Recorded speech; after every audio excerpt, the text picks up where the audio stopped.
Okay, we are back. Um,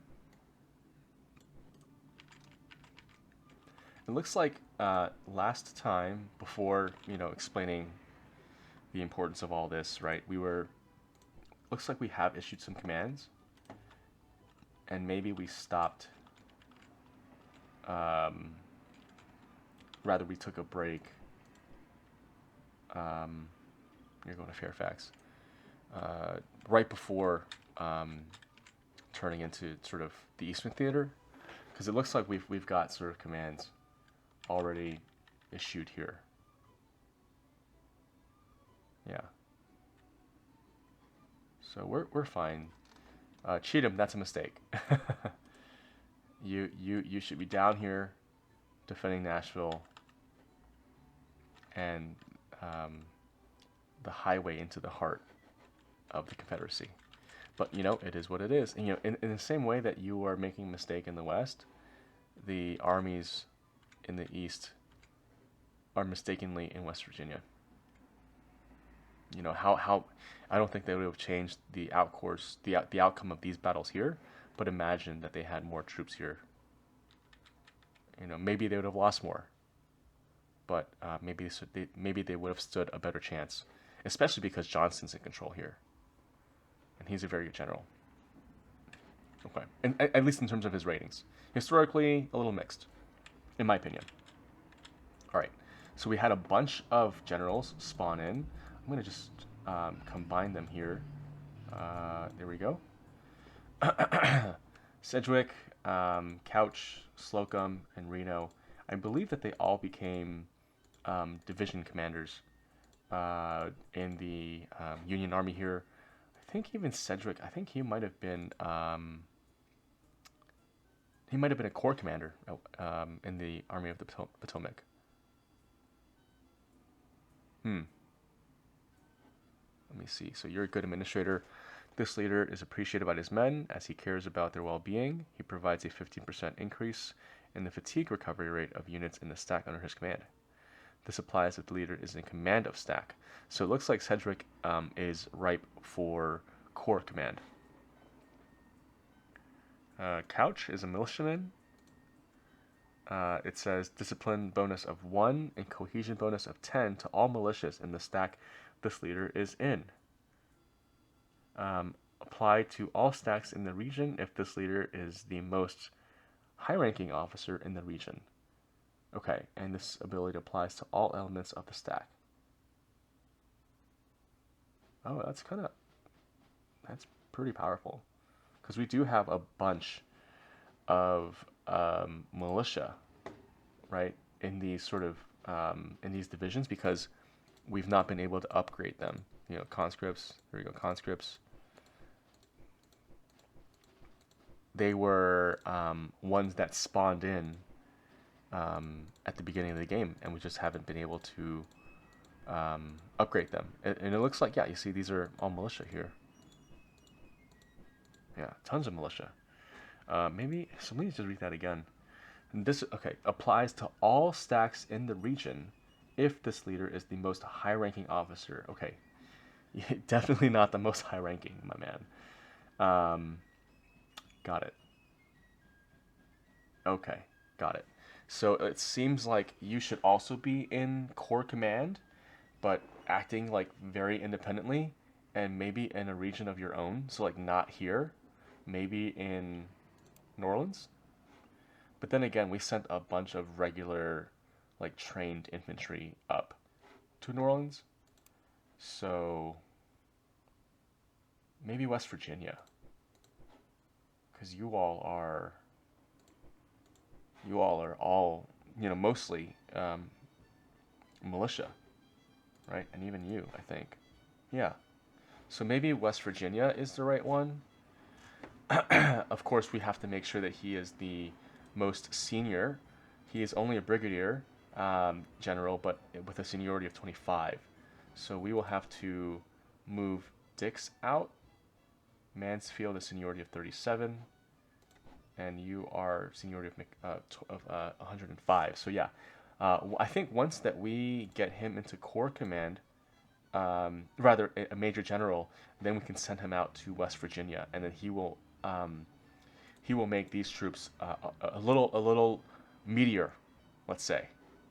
Okay, okay, and then Slocum. Yeah, I think Slocum was definitely a corps commander, and Reno. I know Reno less. I know Reno less, but welcome. Either way. Okay, let's figure out command and sort of composition. So okay, let's do that, and then Franklin. Yeah, let's do that because I know that Franklin came across the river to take up these artillery regiments with French. So, all right. So French now has a full complement of artillery in his division, and we've got one more to start the next division of artillery. Sorry. Do we have another general here? We do not. Because I was hoping. I was hoping to put them in. I was hoping to put these troops in a division, but it looks like we're not able to. So let's just move back across the river, and then figure that out next. So we've got a bunch of great new brigadier generals, none of who are active this turn, so I can't turn them into division commanders. So let me just put you then inside Alexandria, and then I'll move these guys back to DC. Let's get you back to DC. Yeah, let's do that. Because this is, yeah, these are garrison units. All right. I think that's it for the DC area, at least. Here, I'm going to put you on offense so you can drive these cavalry units out. All right. Nothing new. Okay, I'm going to pull you out so I know you're there. Nothing new. Nothing new. Oh, yes, you are new. Let's bring you down to Keys's. Sure, 10 days. That should be fine.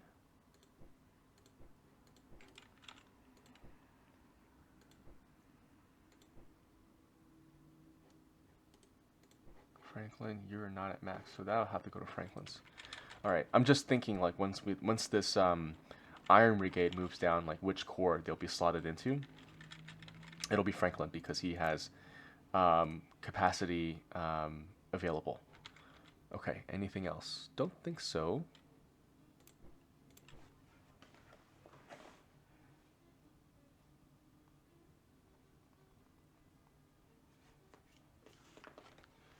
All right.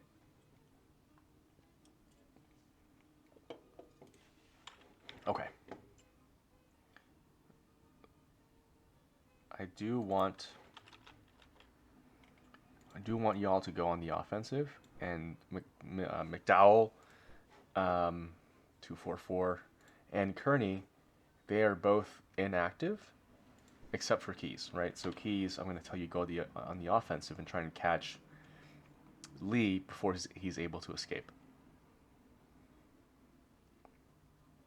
So still a pretty sizable army here, but hopefully we can catch them and do some real damage, do more damage, let's say, more damage as they leave. And actually, do I cross over now?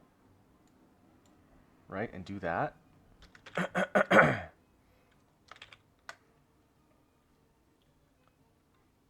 Maybe I do. I mean, that's really taking the initiative if I do that. Maybe I do. And then I can also take Falmouth. I mean, honestly, I feel confident enough with these battles that I can even take Fredericksburg this year. And then in 63, maybe take Richmond.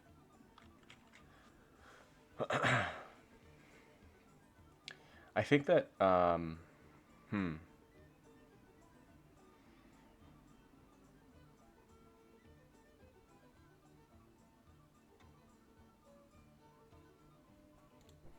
think I will go to Falmouth.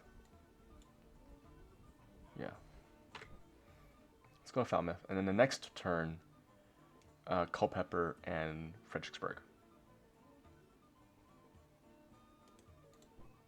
All right. Good. It's a bit of a risk, but I think we're willing to take it. All right. You lost a bunch of cohesion. Maybe I have you retreat to Annapolis to sort of heal up your cohesion. All right. Okay, you've picked up your rangers. Very good. Oh, no, wait. This is the ranger unit that we brought here. So let's move you into land. And then maybe I move you up. Yeah. Okay. Get in there. Get in there. We're still at 40% efficiency. That's okay. All right.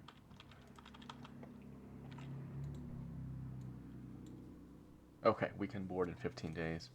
Y'all are boarding in 5 days. Okay. Yep, this is our reinforcements for New Orleans.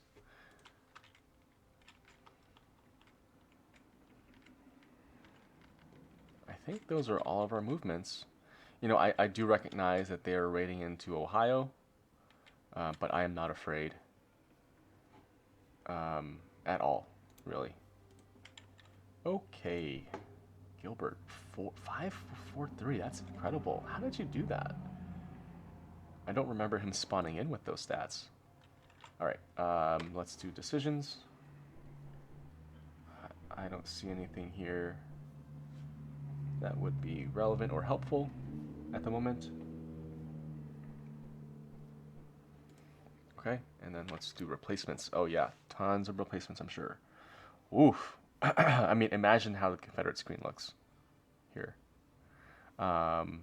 We need 40? Almost 40? Let's look at these first. Let's do 3 there. That's fine. Let's do 2 for cavalry. Okay. Do 2. Okay. I think we sink the rest into infantry, and I think that will bring us all, that will drain us completely, and we're not even full. Not even full. Okay. Let's look at our other decisions. You know, we can increase these 2, but not this turn, because we are focusing on replacements for our armies. Wow. Morale of 70, right? Pretty bad. And we have more combat power both in naval and land over the Confederacy. And by early July of 1862, they've already lost 200,000 casualties. Just think about that, right? And we've lost 106,000. They've lost over double what we have, and we've captured 50,000 of their forces. So just, you know, so far completely lopsided, and well on our way to trading them down. Okay, I think we can end our turn. Let me just make sure that everything out here is good. Okay, yeah, you are staying here so you can get some more cohesion. Anything else? Well, it looks like you're good here. I think I can even sort of combine these guys into one, right? And that'll make, right, yeah, it'll make your combat power just a little more. So let's do that. It brings your command, your values down. I think you were at like a 311. Now it's a 300. But that's just the nature of sort of division command. Okay. And then with these mounted volunteers, where do you go? Where do you go? I mean, we could raid, as far out as this, right? Let's try that. 35 days. Sure. Sure. Do we have any militia? Do we need to recruit? Maybe in Valencia. Otherwise, we look like we're good. Let's see how. Yeah, I mean, again, Denver has some supplies, right? But it's not San Francisco, Sacramento, or LA. And the way in which they can generate resources, right? Generate supplies and ammunition. I mean, because they've got these powder mills, they've got these trade ports, they have the depot. Here you have an arsenal, a gold mine, 3 gold mines in Sacramento, and all of these resources are being funneled and pushed down. In this the way that this is aligned, pushing down, but in terms of the U.S. map, it's pushing east, right? So it's Southern California to Eastern California to Arizona, and then New Mexico, right? We're pushing supplies east along these supply depots. Just incredible amount of supplies that they're bringing in. Okay, I think that all of our forces are good. We have Sherman taking Fort Donelson. We have Grant coming to take Columbus and trapping this army here. And I think that my intention, after we take Fort Donelson and Columbus here and take out this army, is for Sherman to stay in Fort Donelson and recuperate, because his cohesion is quite low at the moment. And then for Grant to, after taking this out, move down to Humboldt and then to Corinth, right? And then once we take Corinth, we've cut off Vicksburg. Oh, sorry, not Vicksburg, but Memphis. We can pretty quickly come across and take Memphis, which is a huge, supply and hub for the Confederacy. You can see here that one of their rail lines going west of Mississippi is through Memphis. The other, of course, is Vicksburg here, right? And directly west of Memphis is Little Rock, and that's the capital of Arkansas, right? So it'll open us up to sort of more avenues of attack into the Deep South. In the same way, once we take Fort Donelson, it'll allow the Navy to move down here and traverse into, Lawrence, basically Alabama, and then up through to Chattanooga. And then once you take Chattanooga, Atlanta is right here, right? Chattanooga, you march down, you take Atlanta. And historically, that is what happened. And then Sherman went on to march to the sea, to South Carolina. And I think Savannah, right? Yeah, he went to Savannah first, and then he marched up. I don't know where he stopped actually before the war ended. Maybe Columbia? I don't know. I mean, I know for sure that Charleston never fell. Charleston here, where the war began, the Union never captured it during wartime. Okay, and then so that's my plan for Grant and Sherman. For Thomas, it is to take Nashville, and then once he takes Nashville, maybe consolidate, and then begin to move against Chattanooga, because that is the next sort of hub. And you can see here, all these rail lines to support, Tennessee and out here in Mississippi, northern Mississippi, Tennessee area, is all funneled through this one hub here, Chattanooga. So if we are able to take them out, then the Confederates will have to use this rail line through Montgomery to supply their troops. Okay. I think we watch what's happening in the East, just because of how important it is. Richmond, of course, is a huge target for us, a huge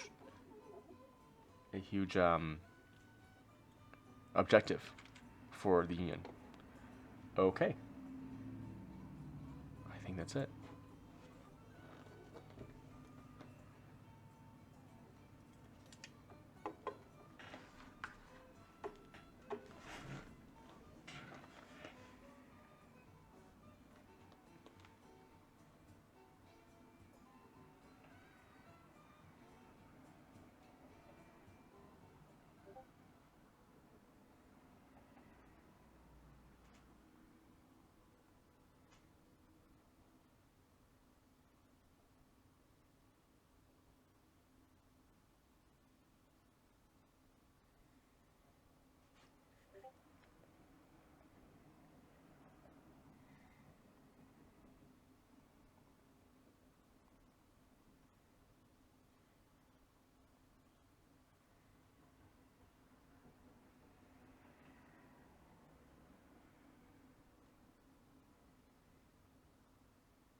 and we were able to catch them in Alexandria.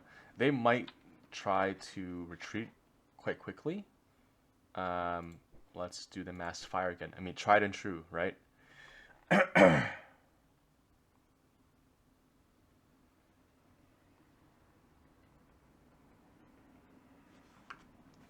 right. Oh my God, you've got no one there. Okay, so this was purely the folks under direct command of Longstreet, which was only a cavalry regiment and an artillery battery. I mean, they were a coastal battery at that, and we destroyed them. We took no casualties. All right. Okay, Sherman, you are properly besieging and then now assaulting Fort Donelson. I will tell you to also mass fire. And we lost. And it's probably because we ran out of cohesion. Yeah. Our cohesion is so low. That's okay. All right. We have victory in Fort Ellsworth. This is the one that we're trying to take. Okay. Thomas, you've taken out a cavalry unit in Gallatin. I really need you to move down to Davidson, Tennessee, and take Nashville, or at least besiege Nashville. Okay, we won at Fort Smith. The Cherokee, yes, this cavalry unit there. Okay, we lost at Fort Larned, so they are now besieging us here in Fort Larned with a cavalry unit. Grant, okay, you caught Alexander P. Stewart in Columbus. You're preparing to withdraw. I wonder, Grand Artillery Deployment. So this deployment will try to mass artillery to destroy the enemy position.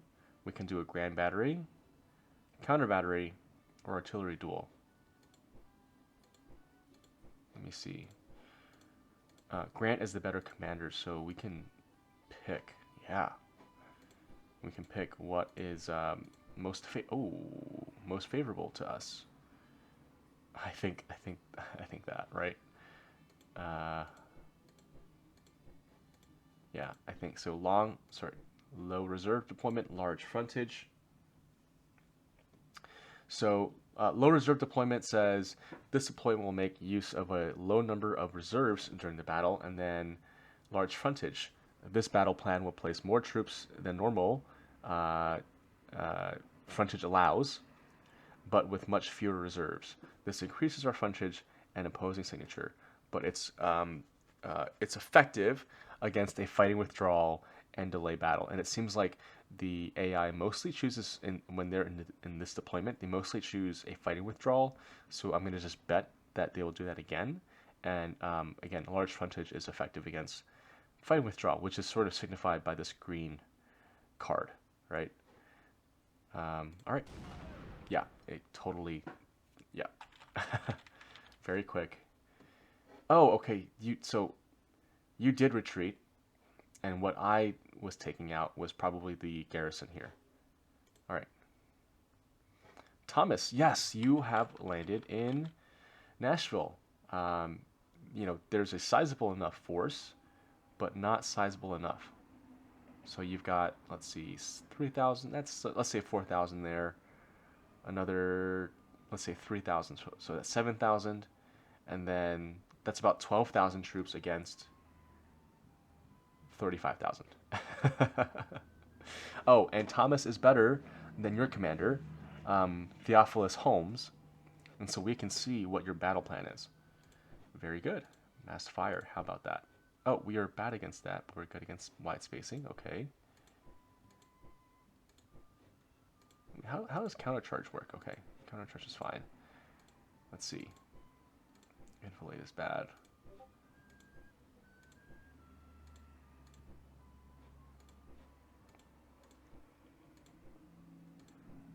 Okay. Even though that it's weak against units overlap, I'm going to still do it. Only 4,000 have deployed.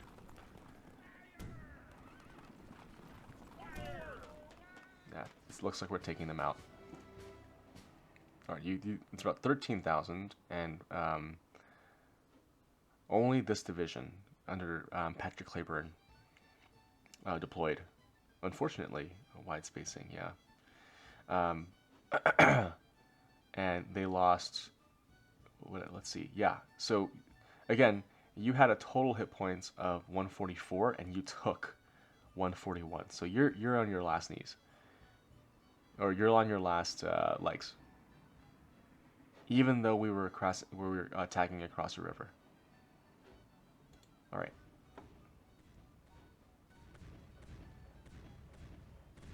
Oh. Oh. So they took Columbus, or they're besieging Columbus. They took out the Ohio State Guard. I mean, I said it wasn't scary before. It's still not. You have Jeb Stuart under your command. We just bring a unit here and take him out. It just sucks that Columbus is a depot here, and one of the main avenues for east-west supply sort of exchange for the Union.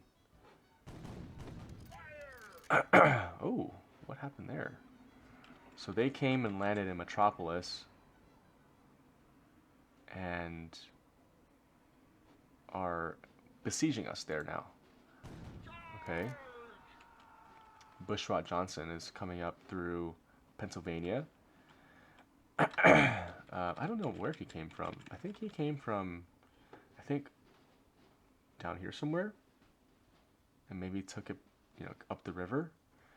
Either way, he has come to Allegheny and is here to besiege us now. All right. We lost at the Battle of Fort Scott. Okay. All right, that's our turn. We still gained 3 morale from battles and options and events. Oh, and there's a natural sort of tendency for morale to return to, I guess, 100? Neutral value? I'm not sure what that neutral value is. Okay, I will be back.